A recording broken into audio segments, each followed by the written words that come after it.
एक retail trader के मन में हमेशा यस बैंक को लेकर एक बात चलती है कि ये स्टॉक पहले 400 से 300 रुपए का था। अगर मैं इसे 10 रुपए पे खरीदता हूं तो ये बाद में मुझे करोड़पति बना देगा। मतलब ये नहीं सोचते जो शेयर पहले 400 से 300 का था वो बाद में गिर के 10 रुपए आ गया, जिसकी वैल्यू खुद ही इतनी ज्यादा गिर गई हो, आप उसके भरोसे अपनी कैपिटल की वैल्यू को बढ़ाने के सपने देखने लग जाते हो। कुछ स्टूडेंट्स मैसेज कर रहे थे कि हमारे स्टॉक लॉकिंग पीरियड में है और ये लॉकिंग पीरियड अब खुलने वाला है, तो अब हम क्या कर सकते हैं। तो मैंने सोचा यस बैंक के ऊपर एक डिटेल एनालिसिस वीडियो आप सभी के लिए बनाई जाए। आज की इस वीडियो में हम टेक्निकली और फंडामेंटली दोनों तरीके से बताएंगे कि यस बैंक फ्यूचर में हमें कितना रिटर्न दे सकता है, और हम यस बैंक की शेयर होल्डिंग पैटर्न को भी समझेंगे कि बड़े इन्वेस्टर अभी इसमें क्या कर रहे हैं। आपने हमेशा सुना होगा 90% ट्रेडर को स्टॉक मार्केट में नुकसान होता है और सिर्फ 10% ट्रेडर ही प्रॉफिट करते हैं। अब ये 10% लोग वो होते हैं जो होप और इमोशंस के साथ मार्केट में ट्रेड नहीं करते, बल्कि चीजों को समझकर टेक्निकल और फंडामेंटल देखकर ही ट्रेड करते हैं। इसके साथ साथ 90% लोग वो लोग होते हैं जो बिना सोचे समझे मार्केट में अपनी हार्ड एंड मनी को इन्वेस्ट कर देते हैं। आपने यूट्यूब पे या फिर सोशल मीडिया में ऐसे बहुत सारे पोस्ट या फिर वीडियोस देखे होंगे जिसमें बताया जाता है कि अगर आपने इस स्टॉक में 10,000 रुपए लगाए होते तो आज वो 10 से 20 करोड़ रुपए बन जाते। बट ऐसा आपको नहीं बताया जाता कि कुछ स्टॉक में इन्वेस्टमेंट करने से आप करोड़पति से रोड़पति भी बन सकते थे।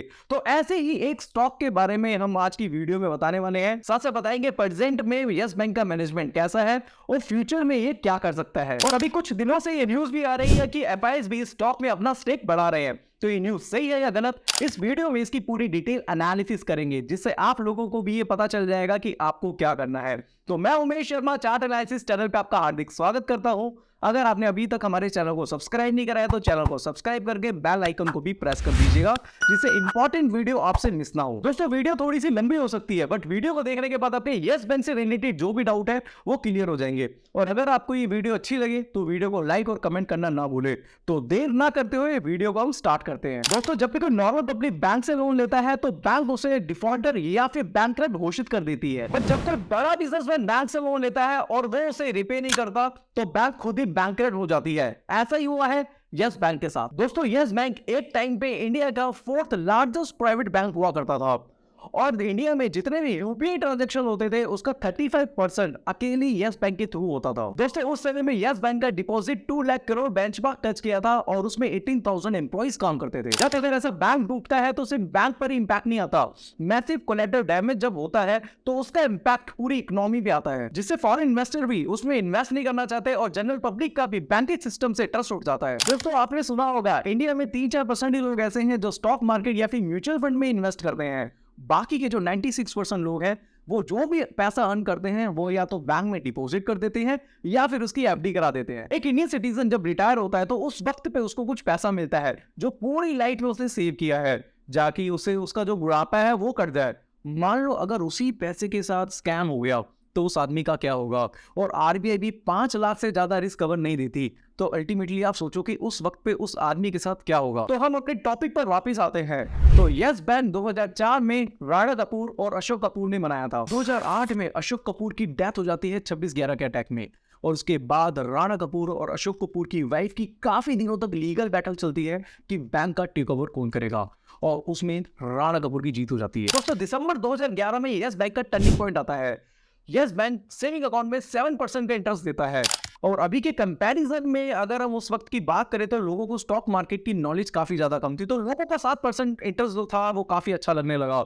उससे काफी लोग अट्रैक्ट हुए क्योंकि उस वक्त पे जो अदर बैंक था वो 3 से 4% का इंटरेस्ट दे रहे थे। इसीलिए मैक्सिमम लोग यस बैंक में डिपॉजिट करने लगे और यस बैंक के पास बहुत डिपॉजिट आ गया। डिपॉजिट आने के बाद राणा कपूर ने अपनी मर्जी से सबको लोन देना स्टार्ट कर दिया, वो भी कमीशन बेसिस पर, और हाई रिस्क कंपनी को हाई इंटरेस्ट पे लोन दिया जाता था, और उनका काफी सारा कॉन्फिडेंट और इंटरेस्ट है वो भी लोन में।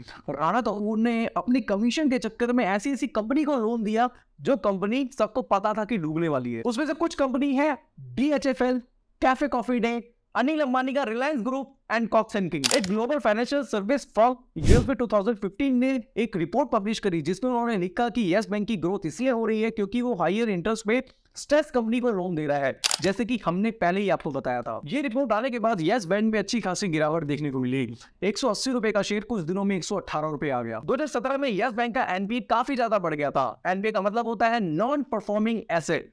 इसका मतलब होता है कि अगर बैंक किसी इंसान को लोन देता है और वो इंसान काफी लंबे समय से बैंक का लोन रिपे नहीं करता तो वो लोन बैंक के लिए ही एनपीए बन जाता है। और ऐसी भनक रिजर्व बैंक ऑफ इंडिया को लगी और आरबीआई ने यस बैंक को क्लोजली मॉनिटर करना स्टार्ट कर दिया। और रिसर्च के बाद सामने आता है कि यस बैंक ने जितना अपना एनपीए डिक्लेयर किया था उससे 3,000 करोड़ ज्यादा एनपीए था यस बैंक का। अभी यस बैंक के ऊपर 1 करोड़ का फाइन भी इम्पोज करता है for non compliance with regulatory norms. सितंबर 2018 में रिजर्व बैंक ऑफ इंडिया ने राणा कपूर को नोटिस दिया कि अब उन्हें अपनी सीईओ की कुर्सी छोड़नी होगी।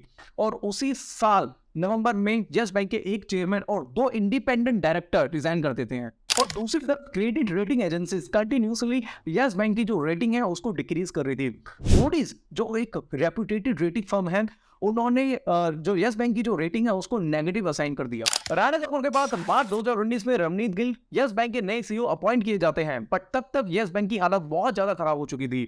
रवनीत गिल बैंक के बैड लोन्स साथ साथ एनपीए और ऑल कंडीशंस पब्लिकली कर देते हैं। नेक्स्ट मंथ अप्रैल में यस बैंक अपना फर्स्ट क्वार्टरली लॉस 15.7 करोड़ का पब्लिश कर देता है, जिसका डायरेक्टली इंपैक्ट उसके स्टॉक प्राइस में देखने को मिलता है। नवंबर में राणा कपूर यस बैंक के जितने भी शेयर है वो सब कुछ बेच देते हैं, जिससे लोगों को ये पता चल जाता है कि यस बैंक जो है अभी बहुत ही खराब सिचुएशन में है। मार्च 2020 में आरबीआई सब कुछ अपने कंट्रोल में कर लेती है और साथ साथ विड्रॉ पे रिस्ट्रिक्शन इंपोज कर देती है अप टू 50,000। अब यहाँ पे ये जो डिसीजन था आरबीआई के लिए बहुत ही हार्ड डिसीजन था। अब यहाँ पे 2 सिचुएशन फेस करनी पड़ सकती है। फर्स्ट सिचुएशन यही थी कि यस बैंक को सेव किया जा सकता है, बैंक रन होने से जितनी पब्लिक है अपना जो पैसा एक साथ विड्रॉ नहीं कर सकती। दूसरी सिचुएशन इसका जो इम्पैक्ट है वो बहुत ही नेगेटिव देखने को मिला। बताना चाहूंगा कि पब्लिक में काफी पैनिक क्रिएट हो गया और उसका असर उसके शेयर प्राइस में देखने को मिला। जहां अगस्त 2018 में यस बैंक का ऑल टाइम हाई 404 हुआ करता था, वहीं मार्च 2020 में यस बैंक 5 रुपए 65 पैसे का एक नए लो पे ट्रेड करा रहा था। इतना कुछ होने के बाद पॉलिटिक्स को कैसे भूल सकते हैं। निर्मला सीतारमण ने सारा ब्लेम कांग्रेस पे डाल दिया, बट अगर हम एक्चुअल रिपोर्ट देखें तो यस बैंक ने अपना जो मेजर लोन है वो 2014 के बाद ही दिया था। अब लॉजिक वाली बात यह है कि 2017 में आरबीआई यस बैंक को क्लोजली मॉनिटर कर रहा था, तो कैसे 2018-2019 में बैंक ने इतना बड़ा लोन दिया। अब हम वापस टॉपिक पे आते हैं। 8 मार्च 2020 को राणा कपूर को अरेस्ट कर लिया गया मनी लॉन्ड्रिंग के एलिगेशन पे। एसबीआई और अदर बैंक मिलकर यस बैंक में 10,000 करोड़ का कैपिटल इन्फ्यूजन करते हैं और यस बैंक का जो मेजर कंट्रोल है वो अपने हाथों में ले लेते हैं। Mister Prashant Kumar, farmer SBI executive जिन्होंने एसबीआई के साथ 30 साल से ज्यादा काम किया है, अपॉइंट किया जाता है यस बैंक में नए सीईओ और मैनेजिंग डायरेक्टर। सीईओ बनने के बाद 2 मेजर प्रॉब्लम उनके सामने आई। पहला, लॉकडाउन जिससे कैश डिपॉजिट मिलेगा नहीं। दूसरा, बैड लोन्स में ज्यादा टाइम वेस्ट ना करते हुए उन्होंने सारे बैड लोन एआरसी को सेंड कर दिए।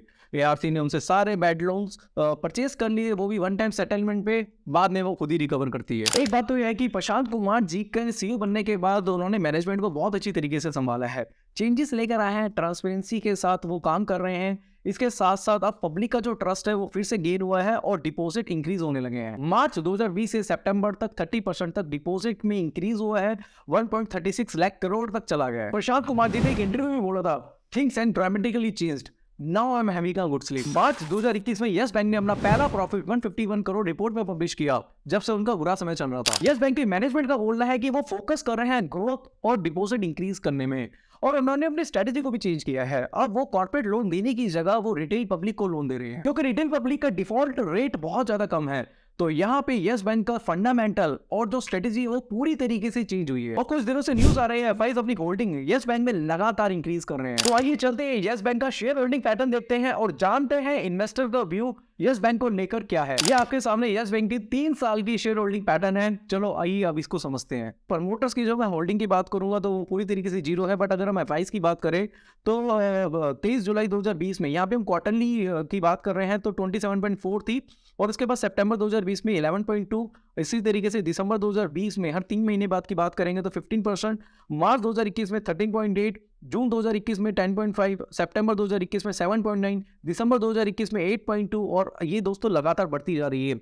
मार्च 2022 में 11%, जून 2022 में 11.4, सितंबर 2022 में 12.2, और दोस्तों 13 दिसंबर 2022 को 23.7 और दिसंबर 2022 में 23.2, यानी कि एफआईज की जो यहाँ पे शेयर होल्डिंग की बात करें तो वो लगातार बढ़ती जा रही है।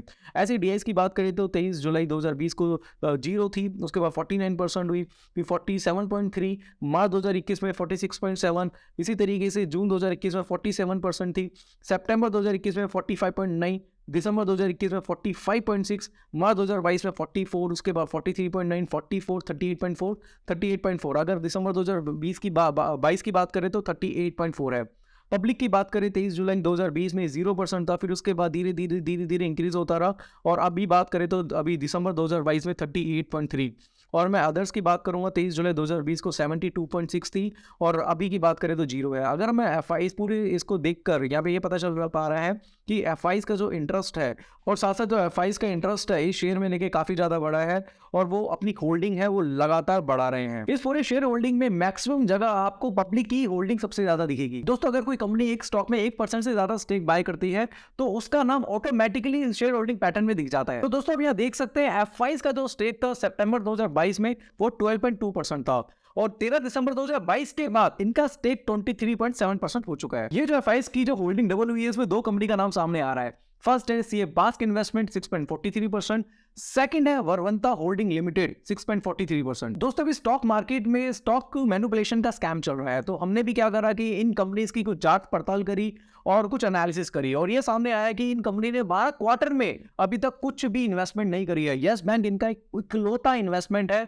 जो इन्होंने 13 दिसंबर 2022 में किया है। अब आपके मन में ये सवाल आ रहा होगा कि हिंडनबर्ग रिसर्च रिपोर्ट ने अडानी ग्रुप में मैनिपुलेशन का आरोप लगाया था, क्या ऐसा कुछ यस बैंक में तो नहीं? आपको क्या लगता है कमेंट बॉक्स में कमेंट करके जरूर बताएं। और ऐसी न्यूज देख कर कि एफआईज का इन्वेस्टमेंट बढ़ गया है तो हमें ब्लाइंडली स्टॉक में इन्वेस्टमेंट नहीं करनी चाहिए, क्योंकि ओपन मार्केट में शेयर बाय करना और फंड रेजिंग के थ्रू शेयर लेने में बहुत ज्यादा फर्क होता है। अगर आप चाहते हैं कि इस टॉपिक के ऊपर भी मैं वीडियो बनाऊं तो नीचे कमेंट बॉक्स में कमेंट करके जरूर बताएं, इस टॉपिक के ऊपर भी हम डिटेल वीडियो बनाएंगे। तो चलिए हम अपने टॉपिक पर वापस आते हैं। अडानी ग्रुप की न्यूज आने के बाद हम कभी भी किसी कंपनी की फंडामेंटल एनालिसिस करते समय उसके इन्वेस्टर की भी एनालिसिस कर लेते हैं। तो चलिए मैं आपको बताता हूं कि ये दोनों इन्वेस्टमेंट कंपनी किसकी है। जब हमने इन कंपनी की रिसर्च करी तो हमें पता चला सीए बास्क कंपनी कार्लर ग्रुप की कंपनी है और इनका पूरा कंट्रोल कार्लर ग्रुप के हाथों में ही है। दोस्तों कार्लर ग्रुप ने यस बैंक में 2022 में एडवेंट के साथ मिलकर 8,889 करोड़ का भी इन्वेस्टमेंट किया था, जिसके बाद यस बैंक में उन्हें 10% का स्टेक मिला था और वरवंता होल्डिंग एडवेंट ग्रुप की कंपनी है। ये दोनों कंपनी ही जर्मन है। अब चलते हैं इसके टेक्निकल चार्ट्स को देखते हैं और जैसे कि आप ये देख रहे हैं यस बैंक का डेली चार्ट है और ये रेंज में फंसा हुआ है। इसको लेने का सबसे बेस्ट प्राइस है 11 से 14 रुपए के बीच में। दोस्तों यस बैंक का जो शेयर लॉक हुआ था वो मार्च में ओपन होने वाला है और इंस्टीट्यूशंस को यस बैंक का शेयर 10 रुपए में ऑफर हुआ था और अभी उन्हें 50-60% का गेन चल रहा है। तो क्या वो अपने शेयर्स को सेल करेंगे या फिर उसे होल्ड करेंगे, ये देखने वाली बात होगी। बट दोस्तों इस स्टॉक में उतना ही इन्वेस्टमेंट करो जिसको डूब जाने का आपको कोई प्रॉब्लम ना हो, कोई डर ना हो। तो आपको कहना चाहूंगा कि काफी ऐसे लोग हैं जो इस स्टॉक में करोड़पति बनने के सपने देख रहे हैं, तो ये सपने देखने बंद करो। अभी मार्केट में ऐसे बहुत अच्छे क्वालिटी स्टॉक हैं, उनमें भी आप इन्वेस्टमेंट कर सकते हैं। दोस्तों इस वीडियो में मैंने यस बैंक की पूरी कहानी आपको बता दी है। अगर आपको ये वीडियो अच्छी लगे तो वीडियो को लाइक करें, अपने फ्रेंड्स अपनी फैमिली के साथ इसे शेयर करें। आपका क्या मन है यस बैंक को लेके नीचे कमेंट बॉक्स में कमेंट करके जरूर बताएं।